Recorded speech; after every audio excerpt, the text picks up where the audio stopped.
dañ ci ànd ak Mamadou Mouhamed Ndiaye. jërë ngeen jëf coow la woon ca terme sud du président de la république def na ca terme maanaam Macky Sall yamale na fa coow li ubbi l'observateur dogal ba mu ca jël moo di jële fa juróom-ñaar fukk ak juróom-ñeenti famille militaire ya fa nekk jël juróom-ñetti téeméeri million jox leen jël ñaari hectares yi waral coow li jox ko l'armée bi ngir ñu tabax fa ab cantonnement akub état major vox populi ne ñu yamu ca ne famille militaire yi ñu fa jële ñu toll ci juróom-ñaar fukki famille ak juróom-ñeent jox nañu leen lu ñu mën a wutee feneen fu ñu dëkk sant waa Comico ñu bàyyi suuf soosee toll ci ñaari hectares ñu boole ko ak yeneen fukki hectares ak juróom jox ko l'armée bi kàdduy maître Sidiki Kaba ministre des forces armées ci xët mu njëkk yéenekaay bi muy wax ne dégg nañu wax ju bari te ñagas yooyu gàll ci ndoddal l'armée bi lise ko nañu maître Sidiki Kaba bi mu wax ci coowal tax mu suddi gi wax na ca raaja génn a wuréy ne juróom-ñaar fukki famille militaire ak juróom-ñeent moo fa nekk moom ba muy wax juróom-benn fukk ak juróom-ñeent la wax Le Quotidien xibaar ñu ci xët mu njëkk ne ministre des forces armées Sidiki Kaba dëggal na ne famille militaire yi xëccoo tax mu sud ñoom ñëpp dañu fay jugee ci yan anam la ñu fay jugee Le Quotidien mi ngi ñu koy leeralal ba xamal ñu it ne ñaari hectares yi suuf yi waa Comico doon toppee famille militaire yi ca diwaan ba président de la république Macky Sall jël na ko ba jébbal ko soldat si Le Témoin nañu jàngalekat yi ci njàngale mu kawe mi di enseignant supérieur yi njiitu réew mi Macky Sall defal na leen lëf ab décret la def keroog ñaar fukki fan ak ñett ci weeru sàttumbar ngir taxawalub allocution boo xam ne li mu ci jublu mooy ñiy wooyee enseignant titulaire des universités ku ci retraité sak payoor ngay wéy di jot 85% ci seen payoor gu mujj li leen président di bañal ba tax mu doxalee noone Le Témoin nee nañu moo di day bañ ñu retraité ba noppi nekk ci coono ñi dawul ab coono ci la ñu nekk ñoo di waa UMS Union des magistrats du Sénégal libération nañu juge Ngor Diop mi yëf yu tàmbale dem na kalaame ji ko ci cour suprême démb la fa yóbbu ab recours ndax jàpp na ne affecté gi ñu ko affecté ak jaay doole da ca am maître Ousmane Seye ak ñamu àndaloon ba ñu yóbbu recours di wax ci libération ne juge Ngor Diop procureur bi ak procureur général bu Saint-Louis woo nañu ko téléphone di ko wax ne ministre de la justice dafa bëgg nga may ab liberté provisoire Mamadou Lom laata korite gi loolee la Ngor Diop bañ atte waaje daan ko tëj ko léegi ko nañu juróom-benni avocat ñoo demoon démb ca cour suprême doon yóbbu recours bu magistrat Ngor Diop décision bi maître Malick Sall ministre de la justice jël jëm ci affecté Ngor Diop loolee la ñu doon jébaane ji ca kanamu cour suprême ba tax ñu yóbbu foofu recours sur soit bi ne UMS Union des magistrats def nañu ko li ñu def moo di jëli avocat yónni leen ci cour suprême ngir ñu dem kalaame ji fa affecté gi ñu affecté Ngor Diop lettre bi nañu Cheikh Tidiane Koulibaly tànki jàmm yemu ca doon jéem sottiwul Union des magistrats du Sénégal li ñu bëgg moo di maître Malick Sall jugee ca bopp ministère de la justice geetare nañu takku ba dëgër taxaw ci xeex ak maître Malick Sall xamle nañu ne bañuy ci dara lu ñu ci góobe gar ko gar gu ñaari gaynde nar a gar tey ji ci ngoon lay doon mu di match amical Maroc ak Sénégal record yéen a kay xëy ci di ñu xamal ne match bi tey ji 6 heures ci ngoon ca lay doon Sénégal ak Maroc football nañu fukki yoon ak ñeent Maroc am ci juróom-ñaari ndam stade yéen a kay nañu bu tey bi jongante xaritoo lay doon mu di match amical waaye it match huis clos lay doon maanaam kenn du dem ca terrain ba di ko seetaani Marichou di théâtre kat bu jigéen bi demoon màggal demoon ca jumaa ja yéegoon ci benn ci soror ya ca jumaa ja doon photo ko selfie ko snap journal Vox Populi nee nañu mooy coow ak mbambu ci réew mi rawatina ca Touba Maxtaar Kan mi amee communication bi ci daayira Muxaddamatul Xidma mi ngi leeral ci Source A ni Marichou def ba yëg ca soror ba nee na ci techniciens yi doon installé ay caméra de surveillance ci jumaa ji daf ci am koo xam ne dafa dem ba miinante kenn ko bokk ci suñu daayira bi ci moom la Marichou jaare ba yëg ca soror ba di photo ko selfie. xibaar yi buur na gën a na ca fës gannaaw màggal gi ak ragal lii di mbas mi di law ca Touba moom benn cas cote lañ fa am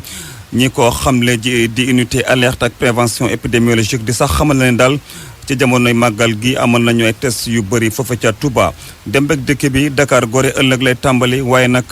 day ànd ak mesure yu bees jox mi te rotation bés bu ne dañu ko wàññi ndax fukk ak rotation ak ñaar la woon place yi naka noonu dañu ko wàññi léegi ñu ngi ci ñaari téeméer ak juróom fukk ndax ñu ngi nekkoon ci ñett téeméer ak juróom fukk kon dañ cee wàññi lu toll ci téeméeri place SOS consommateur di dal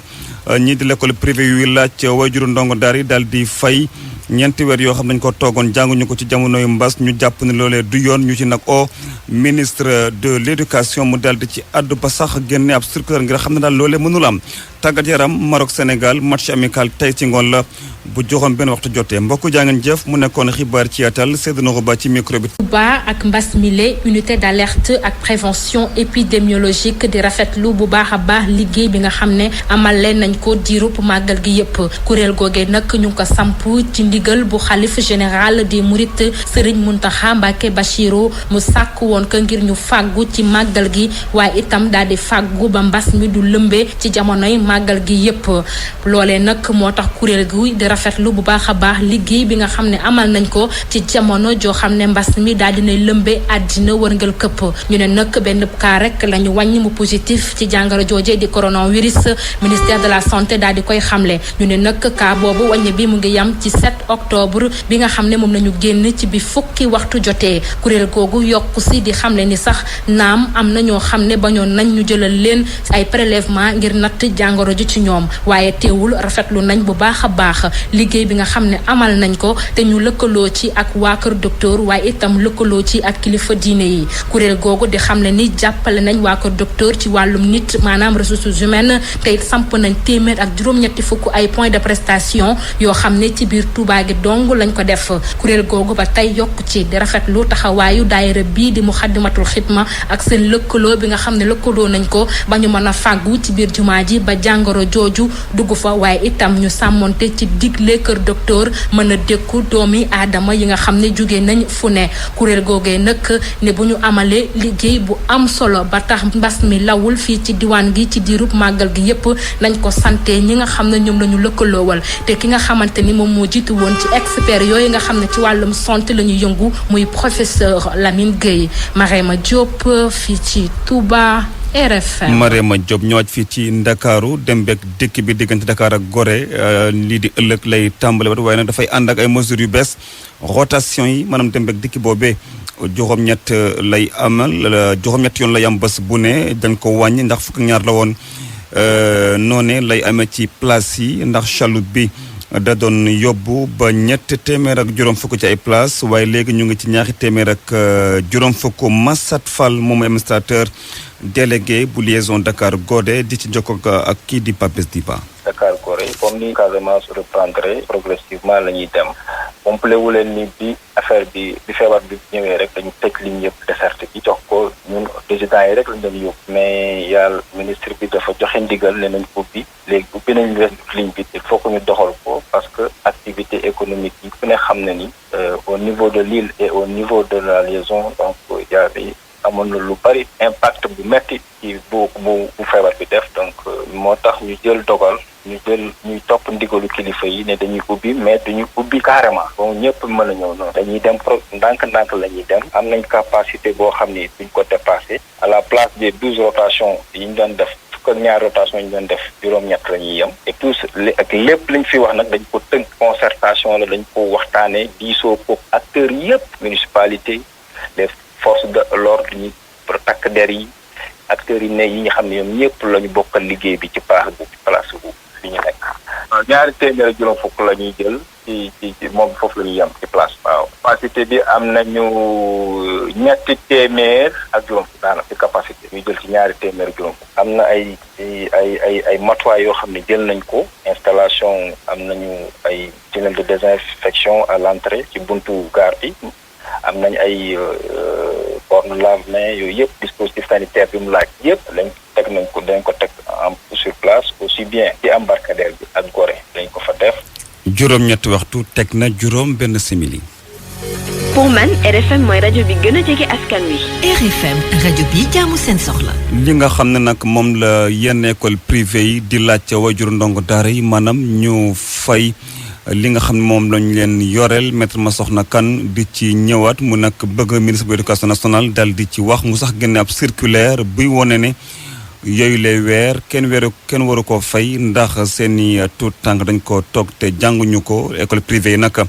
dañoo bëgg ñu dal di ko fay maître Massokhna Kane ak Fama Dione. dañu wax ministre bi comme moom reconnaître na que ni école privée yi amuñu droit di fayeeku parents d'élèves yi pour ñetti weer yi nga xam ne école dafa tëj parce que payeef bi parents yi di fay mooy parce que jàngal nañ seen i doom jàngaluñu seen i doom am na ñuy wax que oui y a eu des cours en ligne mais c'est pas avéré et c'est pas complet parents d'élèves yi jàngaluñu seen doom duñu fay loolu moom mooy li leer dañu wax ministre bi donc comme état du Sénégal joxe na 3 milliards pour compenser li nga xam ne moom la parents yi waroon a fay te fayuñu ko mais mënuñu jël 3 milliards yooyu ba pare di bëgg parents d'élèves yi fay te fi ñu ko bëgg a teg du ci yoon looloo tax bi ministre bi d'accord ni loolu jaaduwul ñu nekkoon na jël benn circulaire boo xam ne bii dafay wax ne parents d'élèves yi nga xam ne yow fayuñu kenn waru leen fayeku ñi nga xam ne fay nañ ba pare parce que dañ leen forcer pour ñu fay soit dañ leen di wax naan du ñu jox seen doom yi seeni bulletin wala ndax duñu joxe convocation examen yi façon menace bu nekk am na ci ministre bi jot na ay réclamation ñun tam jot nañ ay réclamation ñu wax ko mu jël benn circulaire boo xam ne bii dañ koy tasaare bu wone ni parents yooyu dañ leen war a rembourser wala ñu prévoir leen ñu jox leen benn avoir maanaam ñu am crédit ca école ba boo xam ne bii pour weer yii di ñëw kenn du leen ko fayeeku. président mouvement zéro inondation nag ñoom ñu ngay naqarlu li nga xam ne daal kilifa dañ ko bàyyeeku jëm ci plan Orsec li ko sax firndeel mooy askan wi daanaka ñoom ñooy daal di cotiser ku ne indi loo am ngir ñu jënd lii di carburant doxal moto pompe ya ñuy nag laaj ba tey daal ñu gën a leeral ni ñu joxe koppari jëm ci ñi loru ci inondation yi. Abdou Samad Diouf moom mooy président boobu la kuréel ci jokkoog bi. dañu def benn constat am na benn relâchement boo xam ne am na ci situation bi ci mu toll nii parce que au début bi ñu déclenché plan Orsec bi yaakaar amoon na bu baax a baax mais après dañu dawal ay fan rek après ñu gis ne am na benn relâchement bu am relâchement boobu nag bi mu amee ñu gis ne tey lan moo ko waral donc moo taxoon ñuy interpeller autorités yi nan lañ mën a def le plus rapidement possible ba li def ci ndox mi nan la ñuy def pour mën ko pomper parce que tey boo ñëwee si mel ni Diamaguène ci Kambaaw boo ñëwee aussi dans les grandes artères di nga gis ne situation bi am na benn amélioration bu mu am mais fi ñu toll rupture bi am ni tey moo tax mbir ñu xaw a sooxe tey ci pompage bi am na ay population yoo xam ne tey pour que moto pompe yi nga xam ne moom la ñu yor pour mu tàkk ñoom ñooy mujj cotiser pour jënd carburant et donc loolu dafa nekk ay mbir yoo xam ne dafa bokk ci li tax ñuy wax relâchement la le maire du département Abdoulaye Timbo jëndi plus de 16 000 litres de carburant jox ko les 16 maires yi nga xam ne ñoo nekk ci commune ci département bu Pikine les communes du département de Pikine mais tey loolu population bi sentiruñu seen bopp ci lu mel noonu parce que mënuma tey jël à Diamaguène ci Kambaaw le maire ñu jox la plus de 1000 litres carburant askan bi nekk du continuer di ket wala tey le maire kenn du ko gis mu wàcc sur le terrain te boo demee ci yeneen communes yi loolu moom moo fa nekk ñoo xam ne interpellé na ni am ay délégué de quartier yoo xam ne ñu ngi bind ay nit ñoo xam ne seen i kër amul ndox biñ ma ci interpellé man j'ai saisi directement le sous-préfet de l'arrondissement de Thiaroye wax ko li nga xam ne mooy la situation xamal ko ne ko tey maanaam démarche bi ngeen jël man salué wu ma ko parce que mënuñu comprendre nit ñu nekk ay acteurs man je fonctionne avec plus de 27 motopompes dans la commune de Diamaguène Sicap Mbao am kan moo war a mun a xam tey sinistré fu mu nekk tey ci Diamaguène Sicap Mbao ku dul man. beneen plateforme bi ñuy wax plateforme doy na tey dañoo amoon seen conférence de presse ñi koy nag animé di collectif bu ëmb ndaw yi ngir daal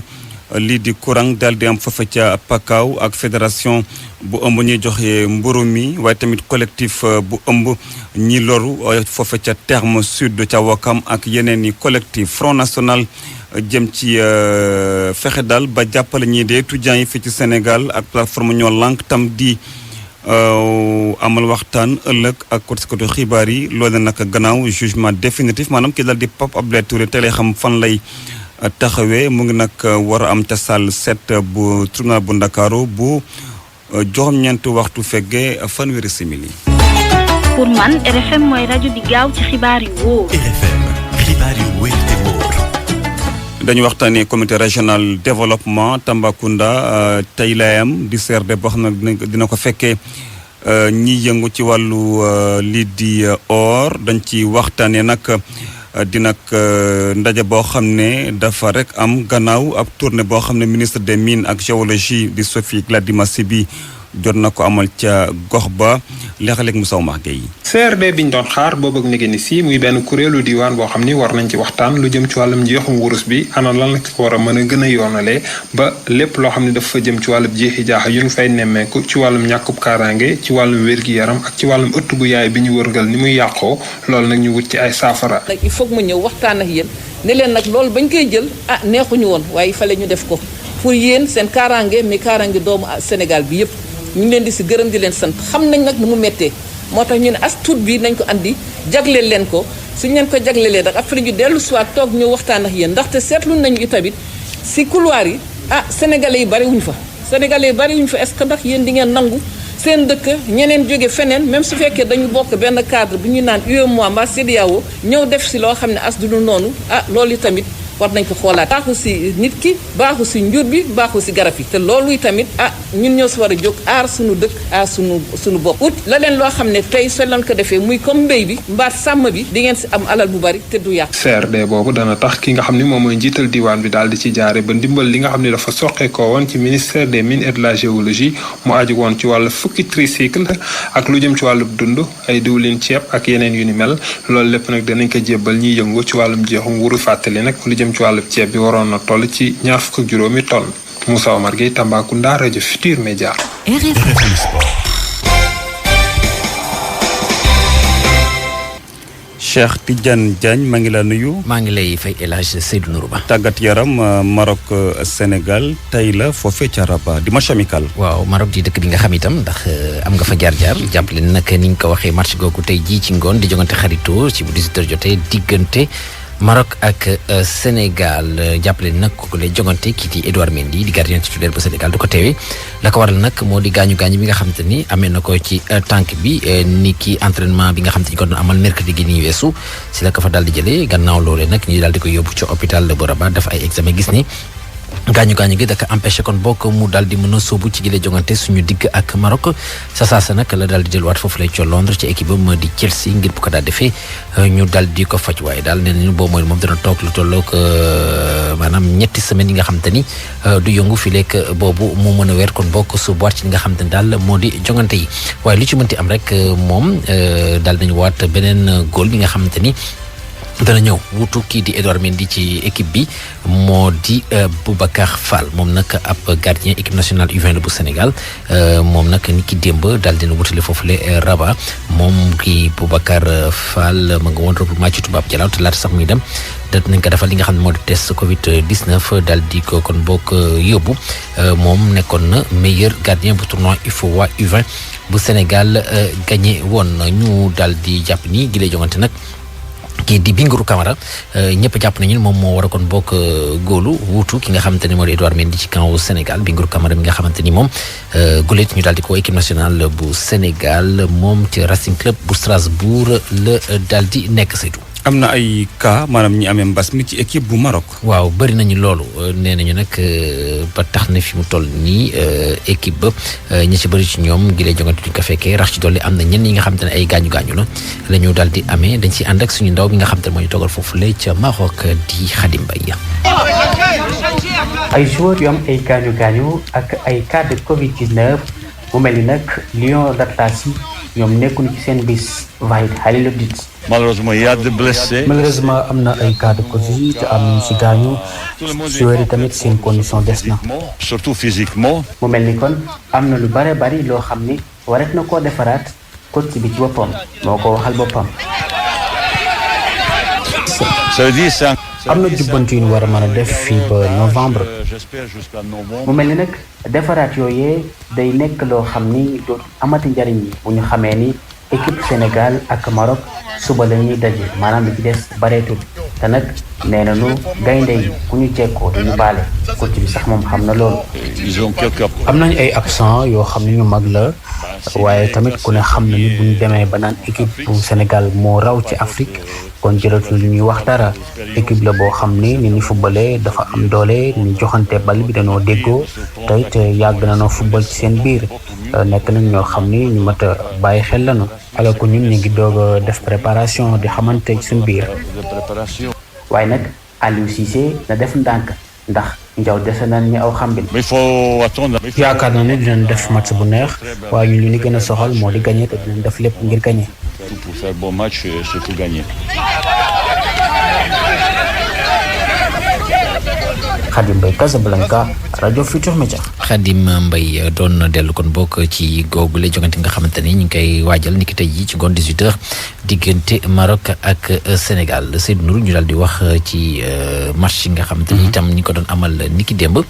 Guinée Bissau di kenn ci équipe yi nga xamante ni ñoo bokk ak Sénégal ci lu jëm ci wàllum qualification Coupe d'Afrique 2021 ñoom dañoo daal di am ndam démb jongante xaritoo seen diggante ak Mozambique. benn bal ci dara Afrique du Sud ak Namibie daal def match nul 1 but partout Suède moom dafa daal di daan ñi di waa Russie 2-1 Belgique ak Côte d'Ivoire dañoo daal di match nul 1 but partout Angleterre daal di daan ñetti bal ci dara ñi di waa Pays de Galles Togo ak Libye nag nañ ko mujj dàq ba jëmmi jamono ni ki tey jii dina am ay jongante waaw di ay jongante xaritoo ba tey Cameroun digganteem ak Soudan du Sud lay daal doon Gambie dina taseek ñi di waa Congo République démocratique bu Congo moom dina daal di taseek ñi di waa Burkina Faso Tunisie ak Soudan noonu itam nañ ko daal di amal ni ki tey jii diggante Mali ak Ghana Mauritanie Sierra Leone dañ ko daal di amal loolu jogante gu mat a bàyyi xel diggante Nigéria ak Algérie ñi nga xamante ni moom moo di équipe championne d'Afrique en titre kon bokk ñu daal di fi yemale ba jëmi jamono incha allah. jaajëf Cheikh Tidiane Diagne. RFM rajo askan wi. xibaar yi Thiadir Thiendekara Rocha. maa ngi leen di nuyu mbokk yi Goethe Institut taxawal la benn projet boo xamante ne mu ngi soxal entrepreneur culturel yi nekk ci yeneen diwaan yu Sénégal bu weesu Dakar.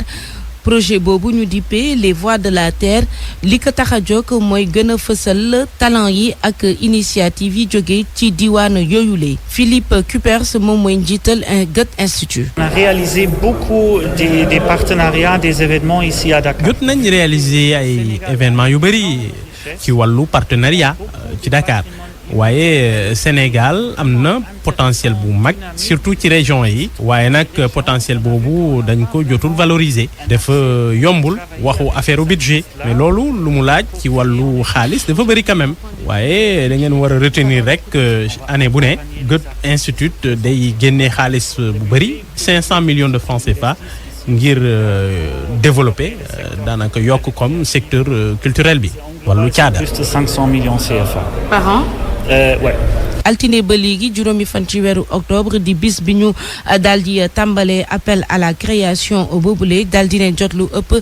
juróom benn fukk ci ay candidature ci lu jëm ci projet suñu talent bi dañu jox lu tolloog juróom fukk ci ay bourse à la création waaye nag buñ ci noppee lu tolloog ñaar fukk ak benn projet moom la ñuy daal di sélectionné ngir ñu bokk ci ab programme de résidence artistique ministère de la culture bu Sénégal moom fas yéene gunge initiative bile jaarale ko ci centre culturel régionaux yu Louga Kolda Ziguinchor Matam Tamba Kaolack ak Thiès Mamadou Lamine Ba moom mooy chargé de la division art vivant ca direction des arts. di ko rafetlu parce que bu fekkee ne ñun muy ministère de la culture